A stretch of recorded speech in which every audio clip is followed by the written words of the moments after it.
Hey there, Culture Gabfest listeners. Before we start the show, I want to let you know about a story coming up a little later. It's from one of our partners, SAP.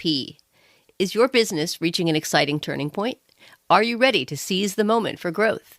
Well, when you're facing tough decisions, SAP can help you be ready for anything that happens next. To learn more, head to sap.com/be-ready and stick around to hear how the president of an esports league seized the moment.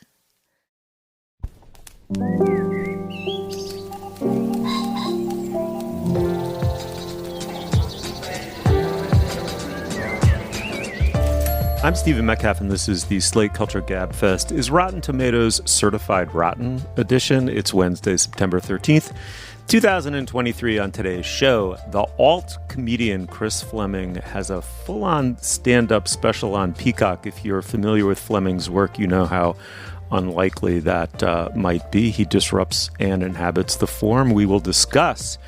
And then the movie Astrakan is now streaming on Amazon Prime. It's a small contemplative film about the nightmarish existence of a boy in a quietly dysfunctional foster family.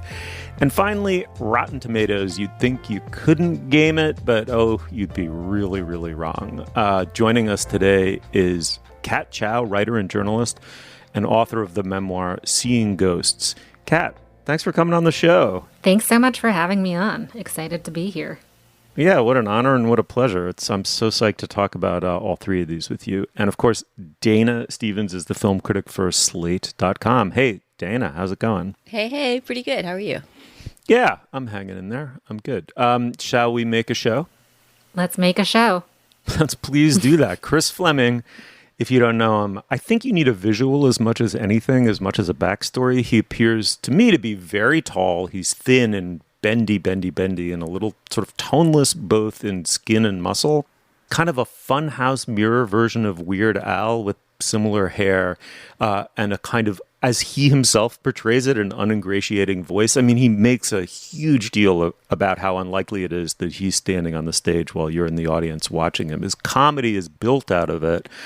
He's been called a niche comedian, but what niche exactly? As he puts it, his comedy is for theater people who don't get cast. His new special is called Hell, and it's on Peacock. In the clip, we're going to hear Chris talking about his Irish Catholic heritage. Let's listen. In Irish Catholic culture, the one instance of therapy that we have in media is in the film Good Will Hunting. Matt Damon goes to 4 botched therapy sessions. And on the final therapy session, he unlocks this insane trauma. And they're like, okay, you're free to go back out. Very similarly, I was visiting my parents. And I was talking to my mom. And I was like, Mom, I just want to let you know, I've been going through a lot of anxiety and depression recently. You might not recognize my behavior. It may seem strange. I'm kind of struggling with this. I just want to let you know that while I'm here, that we're on the same page about it. And I go upstairs. And 15 minutes later, she called up and goes, Chris? Are you feeling better?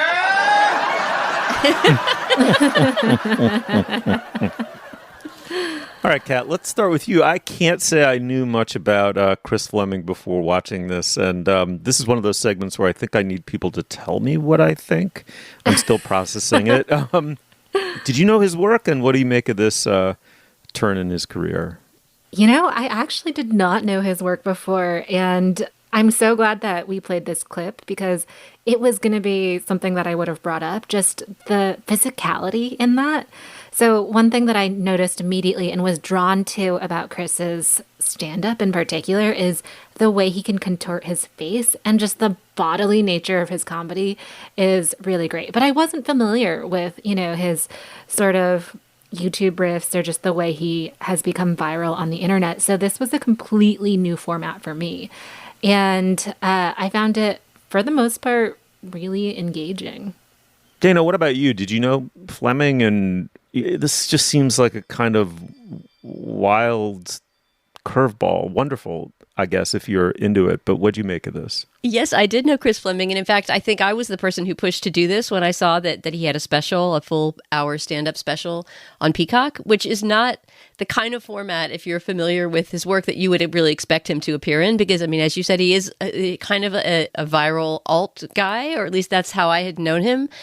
Basically, I knew Chris Fleming's work because of little YouTube clips that popped up throughout the pandemic, which I think is when he started to, people started being stuck at home to get into weird stuff. And among the weird stuff were these little sort of mini bits and songs and things like that Fleming would post on YouTube. Come on! I was wary of making stuff during this time. Getting creative during the pandemic seems like how the PT Cruiser got made. The joke that we heard, the Good Will Hunting joke, that's a good moment. It lands really well as a sound clip, but it's actually somewhat atypical of the show in that it's a normal joke with a setup and a punchline, and it's sort of an autobiographical story. And my favorite parts of his comedy and of this special are the moments that take off really far from that and that really wouldn't work as audio clips because, as Kat says, they're completely physical in a bizarre way. So, I mean, they're moments that you kind of have to see in order to get them. But this special made me laugh so hard. I mean, it has some weak spots, which we can get to. But every moment that he is just on stage engaging the audience with physical comedy, I was on the floor. And the moment I'm thinking of in particular, there's a moment early on where he does a kind of physical impression of a bird in a bird bath that's resentful because the bird bath doesn't have any water in it. And God forbid you don't fill your bird bath up. They land in it, and they do this really performative look around, like, I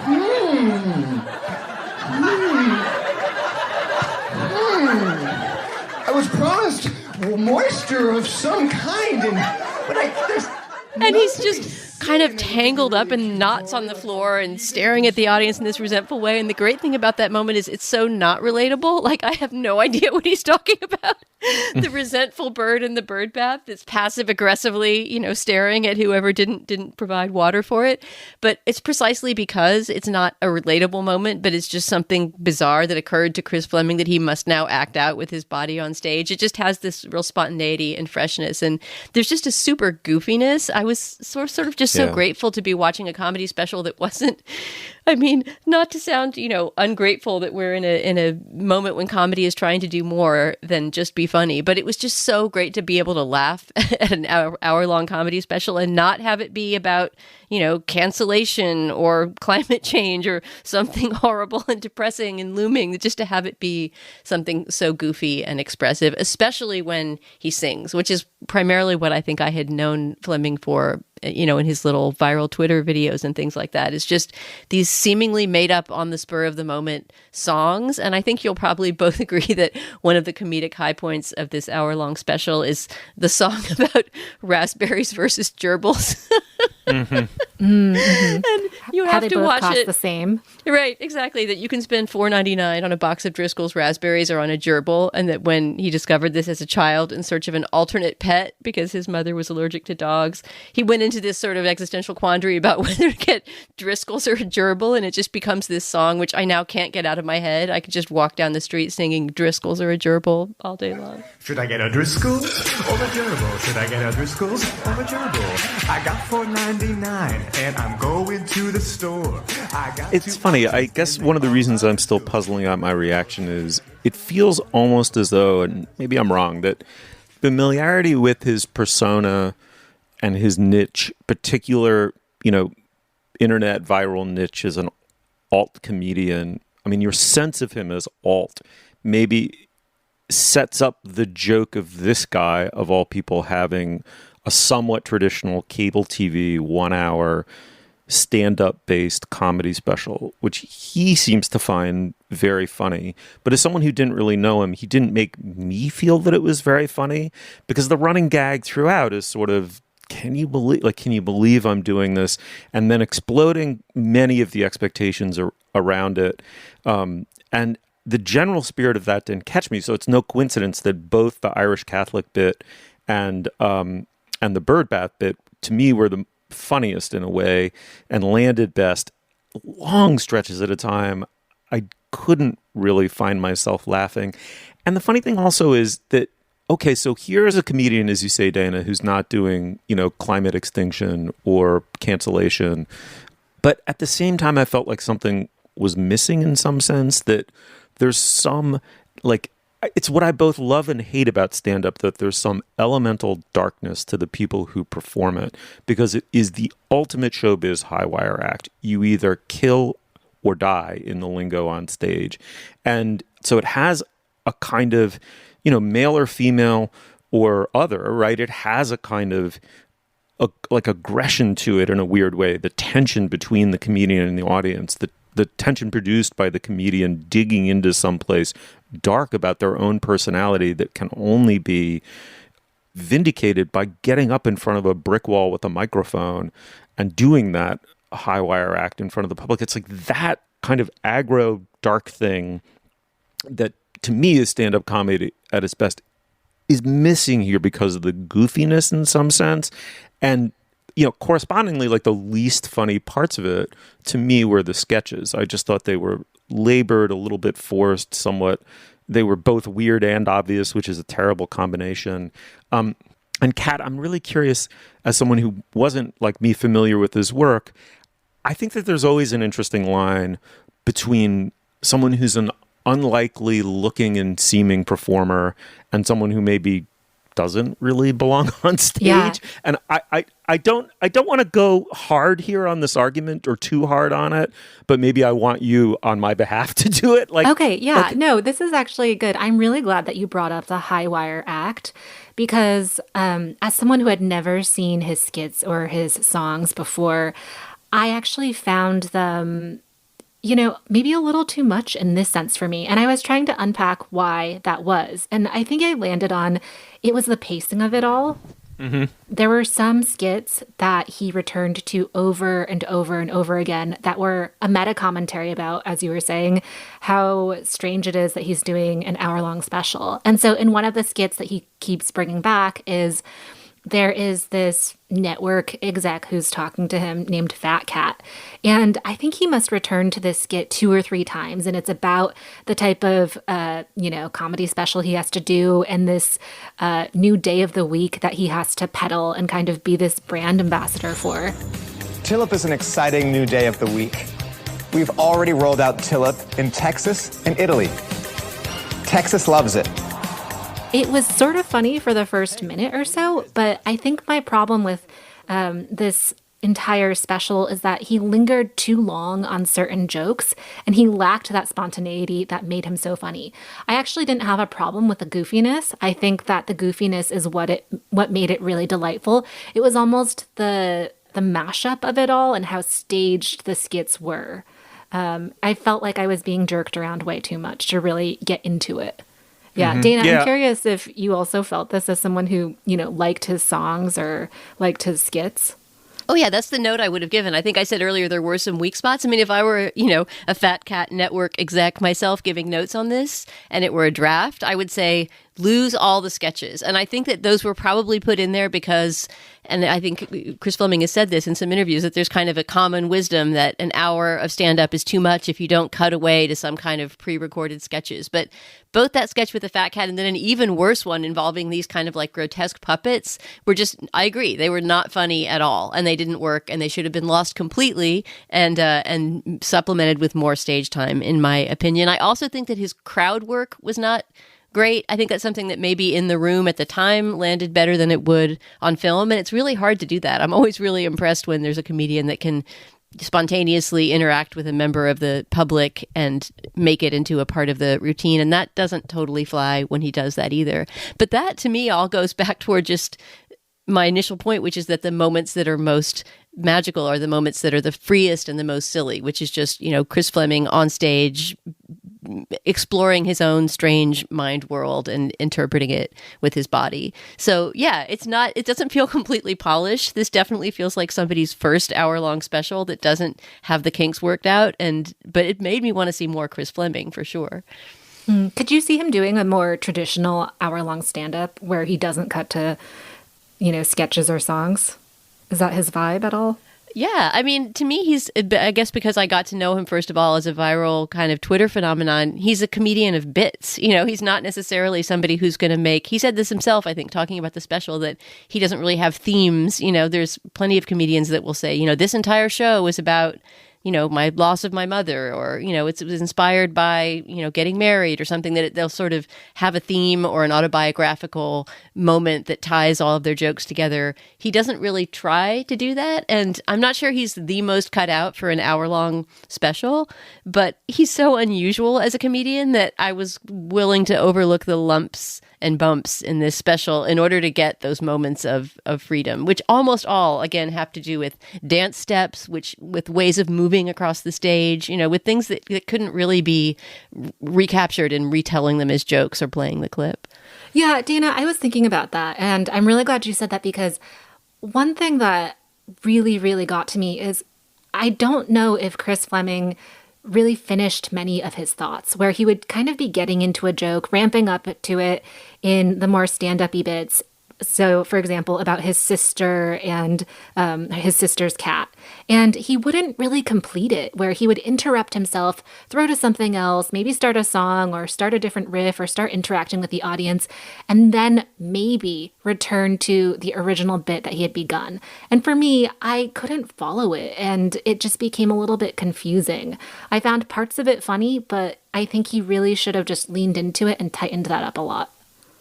All right, the special is called Hell. It's from the comedian Chris Fleming. It's on Peacock. Check it out. And we'd love to know what you think, so shoot us an email. All right, moving on. This podcast is brought to you by Progressive Insurance. Let's face it, sometimes multitasking can be overwhelming. Like when your favorite podcast is playing and the person next to you is talking and your car fan is blasting, all while you're trying to find the perfect parking spot. But then again, sometimes multitasking is easy, like quoting with Progressive Insurance. They do the hard work of comparing rates so you can find a great rate that works for you, even if it's not with them. Give their nifty comparison tool a try, and you might just find getting the rate and coverage you deserve is easy. All you need to do is visit Progressive's website to get a quote with all the coverages you want, like comprehensive and collision coverage or personal injury protection. Then you'll see Progressive's direct rate, and their tool will provide options from other companies, all lined up and ready to compare, so it's simple to choose the rate and coverages you like. Press play on comparing auto rates. Quote at Progressive.com to join the over 29 million drivers who trust Progressive. Progressive Casualty Insurance Company and Affiliates. Comparison rates not available in all states or situations. Prices vary based on how you buy. This podcast is brought to you by Slate Studios and SAP. How do you know when to seize the moment for growth? When your opportunity arrives, you need to be ready. From expanding into new markets to hiring, business leaders face so many tough decisions. My name is Brendan Donahue, president of the NBA 2K League. The NBA 2K League is a professional esport run by the NBA and 2K, where we take 30 million people who play the game of NBA 2K and we find the best 125 in the world to compete in our league. In March of 2020, the start of the pandemic spurred the league to take steps it never imagined. And with SAP tools, they knew they were ready. We could have postponed our season like a lot of other sports leagues did. We decided to seize the moment. We created a competition that could be done virtually. We had the NBA 2K League on major sports networks for 17 weeks. That moment gave us a chance to talk to a mass audience across the world. So the majority of our fans, less than 1%, will ever step foot in an NBA arena to watch a game live. But you have this significant fandom and excitement for the game, and so that's really where we think we play a role. Our first season, we had 650,000 people watch our finals in season 1. Now our finals this past year, we had 2.2 million people watching. NBA 2K League seized the moment for growth. Will you? Head to sap.com/be ready to learn more. All right, this is the moment in our podcast where we typically discuss business. Dana, what do we have? Stephen, we have just one item of business this week. That's to tell listeners about today's Slate Plus segment. This week, we're going to talk about the U.S. Open tennis tournament, and specifically the tournament and heat. This year, in obviously many ways, going beyond tennis, has been one of the hottest years and the hottest summers recorded in world history. Obviously, that's affected all aspects of life, among them the tennis tournament. And so we're going to be talking about the ways that heat and protests about climate change have affected this year's U.S. Open. This idea came from our guest host this week, Kat Chow, who's been watching the tournament closely, as has Steve, I believe. If you're a Slate Plus member, you will hear that segment at the end of the show. And if you're not a Slate Plus member, you can become one by signing up at slate.com/cultureplus. In exchange for your membership dollars, you get ad-free podcasts, you get bonus segments like the one I just described, and you get unlimited access to all of the writing and all of the podcasting on slate.com. You'll never hit a paywall when you're a Slate Plus member, and more importantly, you'll be supporting our work and the work of our brilliant colleagues. These memberships are what helps keep Slate going, so please sign up today at slate.com/cultureplus. Once again, that's slate.com/cultureplus. Okay, Steve, onward. All right. Well, Astrakan is the first feature by the director David Depesseville about a 13-year-old boy, Samuel, who lives with his foster parents, who appear to have taken him in only for the money, or significantly for the money, that they get from the state for having fostered him.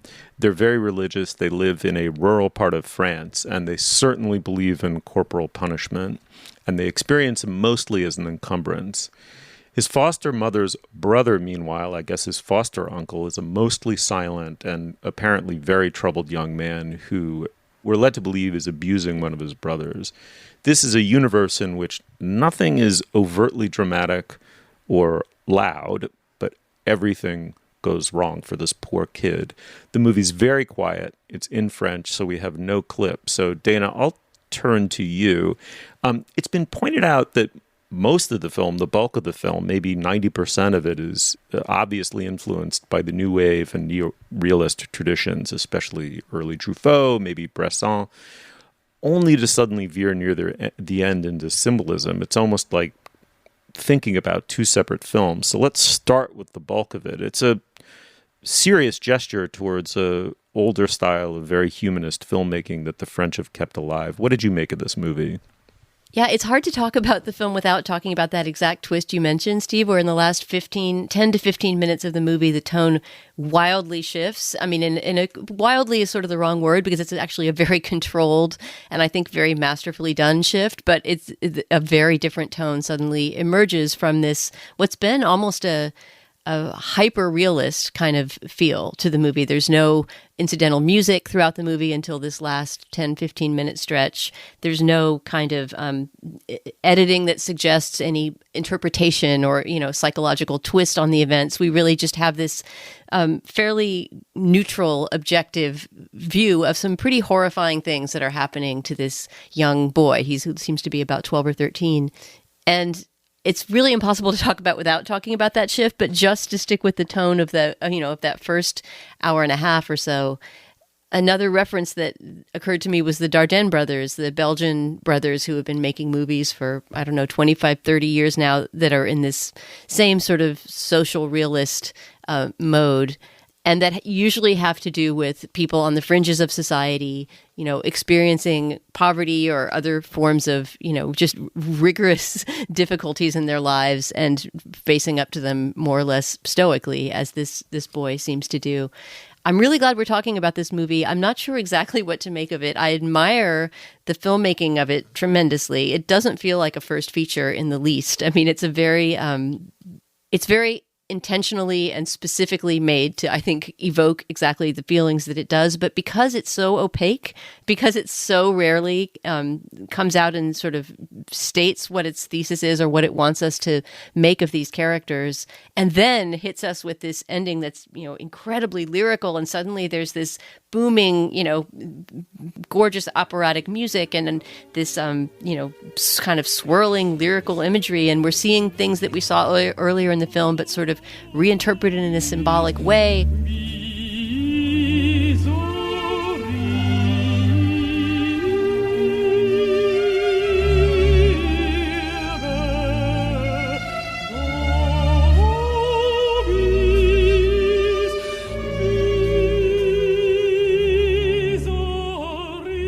I don't want to give anything away about it, but it's not an ending that you would expect, and it's one that puts an entirely different punctuation on the film than you would think would be there. So this is a movie I'm still really sitting with, because you also see some people do really, really terrible things to this kid, and the parents, the foster parents, that he's staying with, who are getting money in order to keep him, right? And it's sort of implied, or in some moments stated, that it's only for transactional reasons that they took in a foster child in the first place.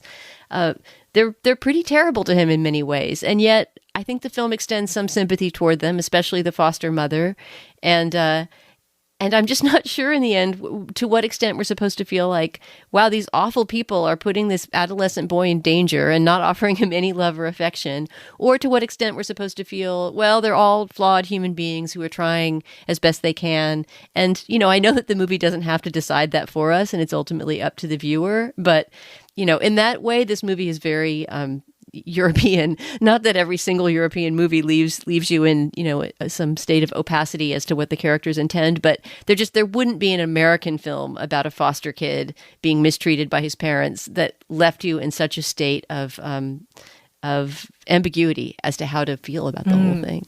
That's a really good point, Dana.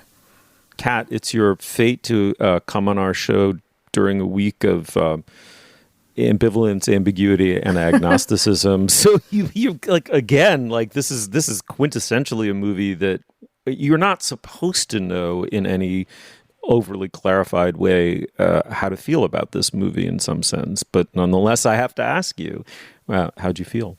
Oh my gosh. Okay, so I had no idea really what this movie was about before starting to stream it, and immediately, I was just hit by this wave of exhaustion, and I kept thinking, this poor kid, when is he going to get a break? I mean, at what point do these series of terrible, unfortunate events, what do they lead to? What are they propelling us toward as viewers? And I really kept thinking about how this movie was so much about his fight for agency, where there are some tropes that were really kind of expected, where his foster parents' brother sort of has, some energy that is very sexually deviant, and it's scary. It's a physical threat. It's a sexual threat to this young boy, and there's so much that feels a bit on the nose to me about what this young boy is experiencing in relation to sexuality. It just felt as though every single turn where something could go wrong, it did. And maybe that's, again, what Dana was referring to, my lens as this American viewer who is not quite familiar with French films. But as I was watching, I also kept thinking about Parole Segal's essay in The New Yorker about the trauma plot, and how these days, in her eyes, there is so much fiction and also film that is turning to that trauma plot, investigating and looking at people's pasts as sources for what they're going through today. And while there weren't, a lot of flashbacks in Astrakan, I did feel as though at some point it was becoming a bit gratuitous for me. And I couldn't really engage after a while, with the film. So I think my overall takeaway was, this is really emotionally exhausting. And maybe that was the point, but for me, it's not something that I think I would have sought out, and that I probably will process for a while, but maybe not my thing.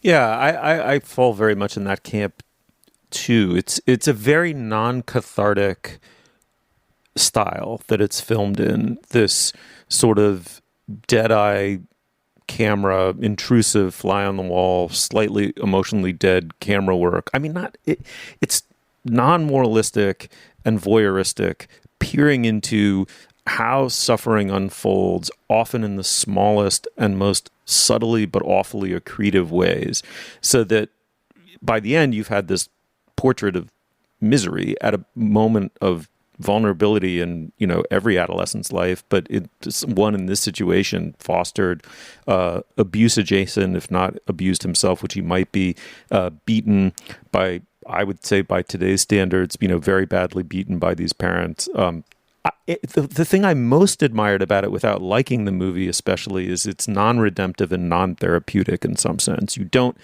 The lack of narrative suggests that even the shapeliness of a story gives us a degree of consolation in the face of trauma, which is part of why the trauma plot was such a significant way of putting it.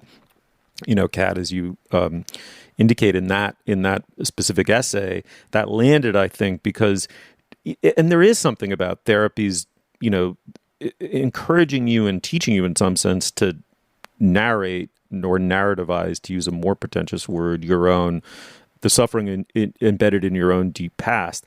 That's the opposite ethic here in some sense. It's kind of it's very traumatic, but it's not the trauma plot in some sense. And it's instead of a catharsis, you get the psychotic break of the last 4 or 5 minutes of the movie, where you just go into sort of a beautiful and lyrical, but also sort of non-linear, so dramatically non-linear and disorienting and virtually sort of a nightmare psychosis of the end, which is both beautiful and horrible. And that sort of completes the non-redemptiveness of the movie. Dana, I have to reiterate what Kat said. I wasn't sure by the end of it where I was left. Maybe that was the point, but at the end, pointlessness is the point. It just feels so self-defeating. I was just depressed, frankly. Yeah, I don't know that pointlessness is the point, but certainly a radical open-endedness is the point of the end of this movie. Yeah. And I don't know how to say this other than that I felt I was in sure hands, and that is a different feeling from, you know, I'm very familiar with the kind of arty film festival movie that goes nowhere at the end and makes you throw up your hands and just say, like, fine, you know, I refuse to have an experience because you filmmaker did not process this for me. I do feel like David Depesseville was artfully rendering something that he intentionally wanted to say and do. And so I can't completely put it on the movie if I walked out of it saying, okay, but what am I supposed to make of it, if that makes any sense. And it certainly made me feel like the name David Depesseville, the director's name, will make me want to see the next thing he does. We also haven't really mentioned that, you know, directing young people is not an easy thing to do, especially when they're on screen virtually every second, having really awful things happen to them. And Depesseville's work with the young actor, Mirko Giannini is his name, who plays Samuel, is pretty extraordinary. I mean, I think this movie really succeeds at what it is trying to do, and I'm not totally sure that I get what that is, or that I have the fortitude to watch the movie again to figure it out. But all of that said, I would say that if people are interested in a very dark but quite beautiful, it's shot on 60 millimeter Kodak film and actually looks gorgeous, a first feature from a French director who's worth following, Astrakan is worth watching. I will say one of the more powerful things about the movie's reticence is the brother, who is pretty clearly being abused by the uncle, the foster brother of the main boy. That is underplayed to great effect, I think. I mean, there's one moment where the camera just lingers on him as in some ways not the subject of the film, but the one who is principally suffering in some sense. And I thought that moment was quite beautiful and affecting. Anyway, the movie is Astrakan. You can see it on Amazon Prime. Check it out, and if you like, shoot us an email. All right, let's move on. At the end of your first year, Discover credit cards automatically double all the cash back you've earned. That's right. Everything you've earned, doubled. All the cash back from eating at your favorite soup dumpling restaurant, doubled. All the cash back from that trip where you sort of learned to snowboard, also doubled. And the best part, you don't have to do anything ridiculous to get it. Nope, Discover does it automatically. Seriously, though, see terms and check it out for yourself at discover.com/match. This episode is brought to you by Indeed. What's a game where no one wins? The waiting game. When it comes to hiring, don't wait for great talent to find you. Find them first with Indeed. When you're hiring, you need Indeed. Indeed is the hiring platform where you can attract, interview, and hire all in one place. Instead of spending hours on multiple job sites searching for candidates with the right skills, Indeed is a powerful hiring platform that can help you do it all. Indeed is the only job site where you only pay for applications that meet your must-have requirements. Join more than 3 million businesses worldwide that use Indeed to hire great talent fast. Start hiring now with a $75 sponsored job credit to upgrade your job post at Indeed.com/culture. Offer good for a limited time. Claim your $75 credit now at Indeed.com/culture. Just go to Indeed.com/culture and support the show by saying you heard about it on this podcast. Indeed.com/culture. Terms and conditions apply. Need to hire? You need Indeed. All right. Well, as a critic, it's your job to render an independent judgment, to be more considered, I think, than merely thumbs up or thumbs down. Nonetheless, confession, Rotten Tomatoes is a useful tool. It is for us when we're trying to decide whether to do a movie or a TV show. It gives you a quick snapshot of the particular piece of content's reception. It turns out we here at the Culture Gabfest were being played because it was being gamed. Dana, I should say that we're sort of pegging our discussion to a specific and very good piece called The Decomposition of Rotten Tomatoes by Lane Brown in Vulture. I bet very little of that piece surprised you. What do you make of it? You're actually wrong in one way. There was one big piece of Lane Brown's reporting, and this is a reported, this isn't just Lane Brown's opinion of Rotten Tomatoes. He does dig into some chicanery behind the scenes and, the gaming of the way that movie studios will sort of game the rating of their movie before it comes out. Not all of that surprised me because I'm familiar as a critic with the phenomenon of studios doing pre-screenings for certain, for bloggers and fan site types who they know will respond positively. I mean, I knew that when you look at the very early rating for a movie on Rotten Tomatoes, you shouldn't trust it, right? Like if it's really before most critics have been able to see it, then you can be pretty sure that they invited people to see it who they thought would like it, and thereby, they sort of tempt people into the theater for the first weekend before the word of mouth gets out that it's actually bad. That, I guess, I was familiar with, but the cynicism and the extent of the gaming that's going on behind the scenes did sort of surprise me, as did, to some degree, the sloppiness with which it seems like these ratings are decided, right? I mean, when I use Rotten Tomatoes as a critic, it isn't really to look at that final score. I might very quickly look at something and say, oh, this is at 12%, so it's probably bad, right? Or it's at 98%, so it's probably pretty good. But in general, it's less the score that matters than the aggregation factor, right? That it's an easy, quick way to go and find reviews. And if you filter it right, to find the most interesting reviews by the best critics. But the fact that Rotten Tomatoes seems at this point to sort of just be a big, sloppy bucket of responses to a movie, which could come from anywhere from, experienced critics with major outlets to people that have a little blog or a fan site, right? And they're all weighted equally. And another thing which I already did know about the site is that, of course, somebody is quickly reading over all of these worldwide responses to a movie that are hopefully complex and ambivalent, like our response to the movie Astrakan just was this week, and turning them into fresh or rotten, right? It's like a pass-fail grade, and it's pretty much, I think, at 60% that it goes from pass to fail or something. And so any ambiguity in your review just gets ironed out, and they just decide, like, did she like it or did she not like it? And all of that together adds up to a mathematical rating that means almost nothing, but that has a huge amount of power in terms of, how a movie will do, where it will be shown, where it will be reviewed, etc. So yeah, I think I was a little bit surprised that there was some active corruption behind the scenes, like people being paid. There are some studios or distributors that will reach out and pay reviewers some small amount in order to review their movie and essentially imply in their email exchange with that reviewer that they only want to see a review if it's good, and that otherwise the review should be shunted away to some other site where it won't get counted.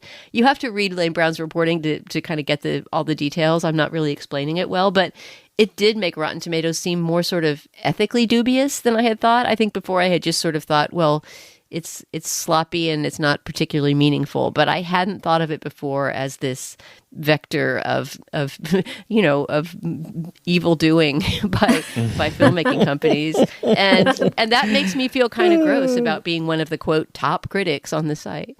A vector of evil doing. I love that. Kat, you surely have an ongoing relationship with this website.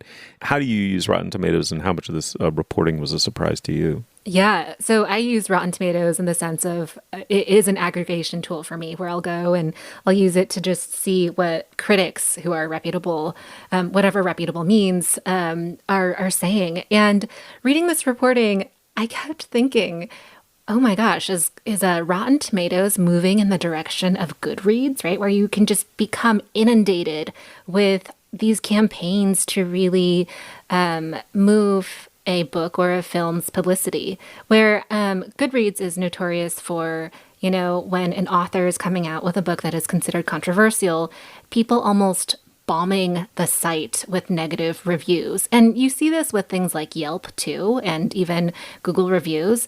And where you look at the reviews and suddenly there's just this bevy of very, very, very low ratings because whatever society or the audiences have deemed not acceptable has really hit a nerve and people are reacting to it. I don't know if Rotten Tomatoes is there now, but I am curious if you two think that it could head in that direction. Oh, I mean, absolutely. I mean, that's the natural tendency of the internet. As we see over and over again, it's what I find so funny and revealing about this piece, which is a terrific piece both of journalism and subtle opinionating, is the sort of demonization or scapegoating of Rotten Tomatoes by prominent filmmakers. Martin Scorsese, Rotten Tomatoes reduces the director to content manufacturer and the viewer to an unadventurous consumer. Are you kidding? For 40 years, the blockbuster model has been streamlined to reduce the director to a content manufacturer and the viewer to an unadventurous consumer. The forces from within Hollywood itself, the Hollywood that Martin Scorsese draws his paycheck from, designed to dumb down the consumer and make them a fan zombie of recycled IP, and then to turn around and blame it on this website just strikes me as utterly insane. What I do think is that if the site were working honestly, it performs a pretty important public service, which is that any individual critic walks this really interesting line between, and Dana, I'm sure you're familiar with it, which with having a highly distinctive, possibly even idiosyncratic sensibility and voice, right? Like a Dana Stevens review is distinctive to Dana Stevens, as is an Anthony Lane or a Pauline Kael, in the past, or Richard Brody, right? The Richard Brodiness of Richard Brody is unmistakable in everything he writes. At the same time, that's balanced against a kind of judicious and somewhat disinterested judgment. And so a consumer of reviews can both go to you or Brody or Anthony Lane knowing that they're looking through and relishing the fact that they're looking through a particular individual's sensibility toward possibly a judgment, with the judgment being somewhat secondary. And then you can go to Rotten Tomatoes, and there's this exactly that quote-unquote neutral aggregating function that just says, yeah, but also here are 20 or 30 or whatever designated top reviewers, and at the end of the day, it shakes out that 75 or 80% of them. I mean, at that just seems to me so plainly useful that to have it corrupted is terrible. But at the end of the day, Kat, I just find it funny that these filmmakers seem to think that the thing that's vitiated the power of the critic and criticism is the internet, when it was Hollywood itself, good old-fashioned studio Hollywood, exercising its PR muscle and doing an end around via wide release of both film criticism and word of mouth. Yeah, everything is marketing, it turns out, huh? Shocker. Headline. Yeah, I think maybe what this article not so much exposed as just made me actually quantifiably think about is the fact that number, which ultimately, as meaningless as it may be, is the most powerful thing that Rotten Tomatoes has, right? The same way that your grade when you're applying to college is your high school grade is all they look at, right? And all the subtleties that may have gone into that are just ironed out.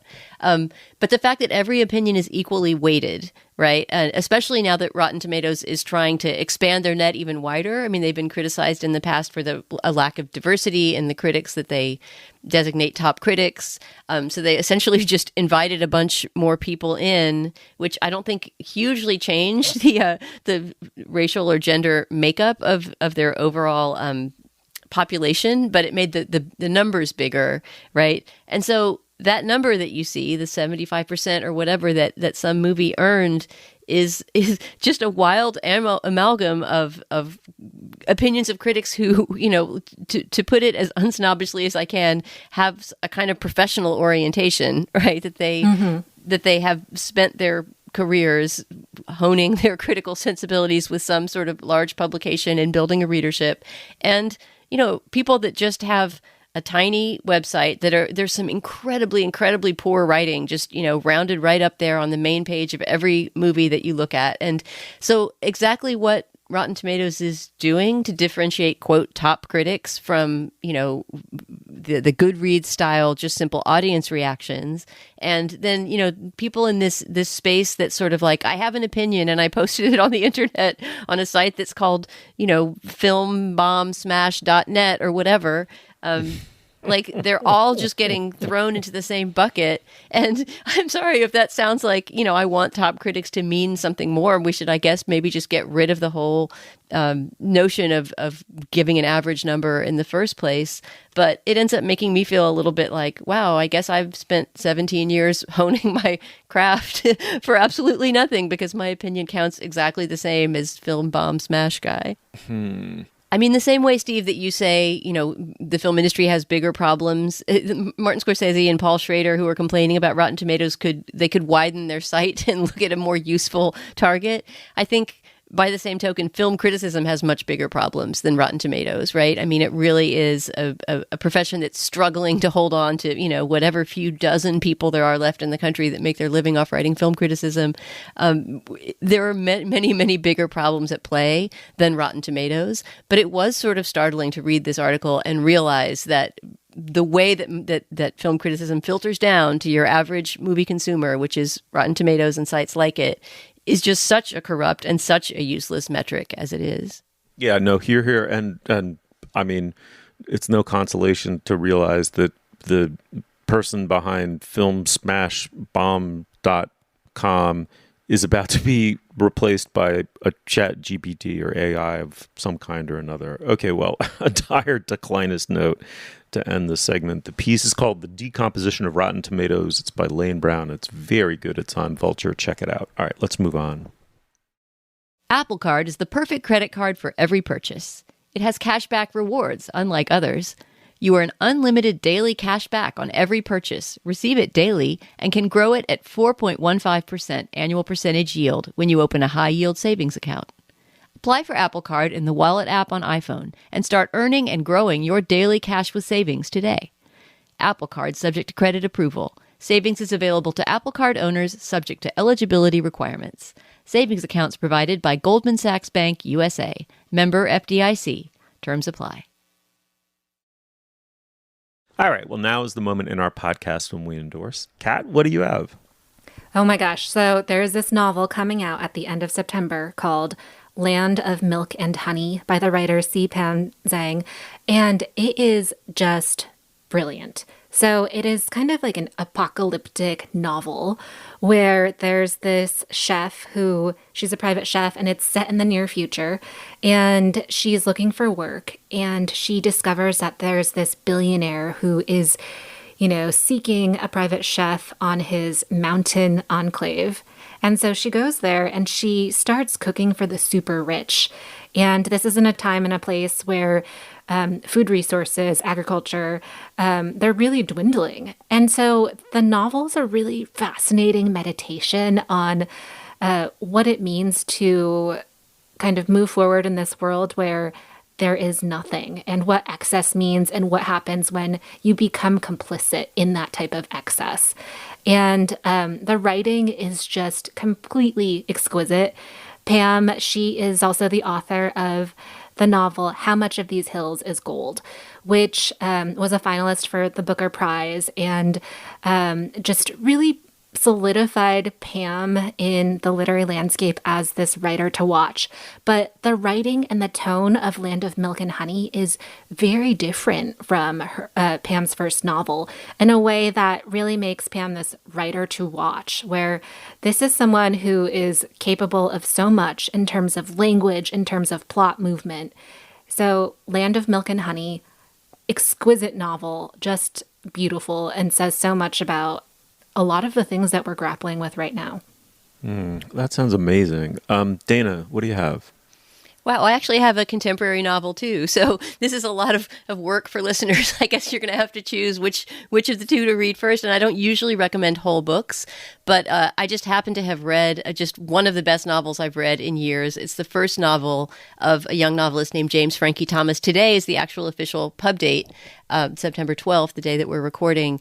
And I just wanted to draw people's attention to this book, which is unique among coming-of-age novels that I've read in recent years. I guess you would call this a queer coming-of-age novel in that it's about two teenage girls who are obsessed with homoeroticism and homosexuality. It's not quite clear what their relationship is or will become, or who they are or what they will become, because this book is so complexly structured. So it's called Idlewild. It's by James Frankie Thomas, and it's a high school novel that's set in right at the turn of the millennium. In fact, 9/11 figures at the beginning of the novel. It sort of sets things going between these two characters.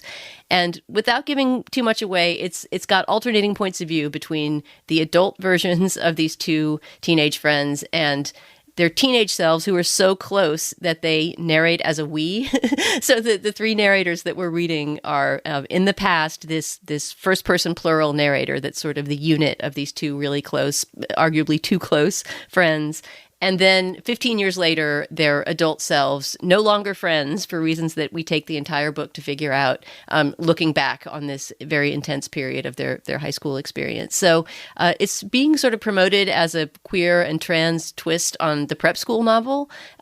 It's extremely funny and just brilliantly constructed, and makes me so excited to see where this writer goes next. So again, it's called Idlewild, and it's by James Frankie Thomas. Okay, any guesses what I'm endorsing this week? How could we possibly guess out of the entire cultural field of everything on Earth? I hope it's good. Is it going to be a contemporary novel as well? Yes, you guessed it, Dana. You could guess it. Exactly. This is very weird. I wouldn't say we rarely, but it's not super common for any one of us to endorse a novel or contemporary novel, but to have all three of us do it coincidentally on the same show, that's weird. All right, the contemporary novel I'm endorsing is called The Guest by Emma Cline. And it went into the summer, I think, being hyped as like the kind of high-end, lowbrow, pulp, literary read of the summer. And Emma Cline wrote her first novel a few years ago was The Girls, which is a sort of fictionalized Manson family retelling from the point of view of one of the sort of cultists. Anyway, this one is like I think it's brilliant. It's like she's a sort of demented Edith Wharton, a second Gilded Age Edith Wharton in writing this book. And her protagonist is kind of a demented Lily Bart who's fighting against the very ominous, specter of her own basically homelessness by being a perpetual guest for about a week in the Hamptons.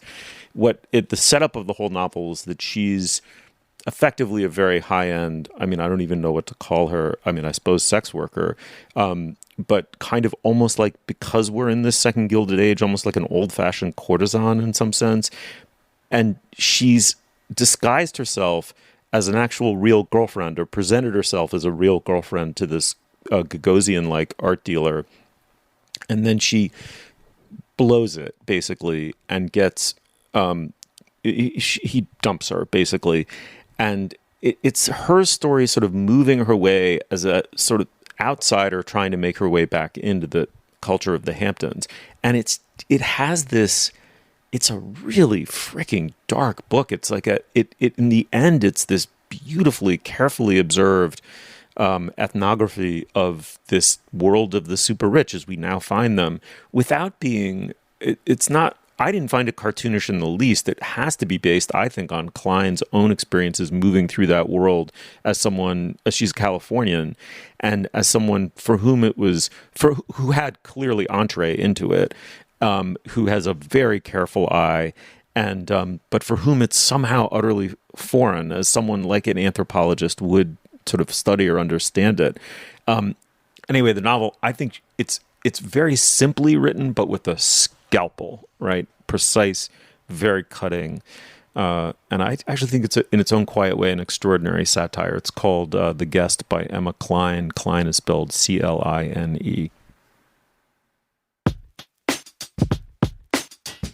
Kat, thank you so much for coming on the show. This was really, really, really fun talking to you. Really good episode. Thank you. It's been a blast. Dana, as always, really fun. It was a good one. You'll find links to some of the things we talked about today at our show page. That's slate.com/culturefest, and you can email us at culturefest@slate.com. Our introductory music is by Nicholas Bertel. Our production assistant is Kat Hong. Our producer is Cameron Drews. For Kat Chow and Dana Stevens, I'm Stephen Metcalf. Thank you so much for joining us. We will see you soon.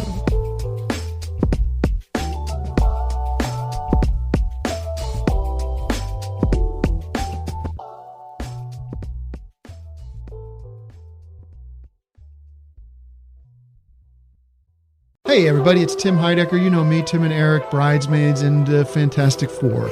I'd like to personally invite you to listen to Office Hours Live with me and my co-hosts, DJ Doug Pound. Hello. And Vic Berger. Howdy. Every week we bring you laughs, fun, games, and lots of other surprises. It's live. We take your Zoom calls. Music. We love having fun. Excuse me? Songs. Vic said something. Music. Songs. Music. I like having fun.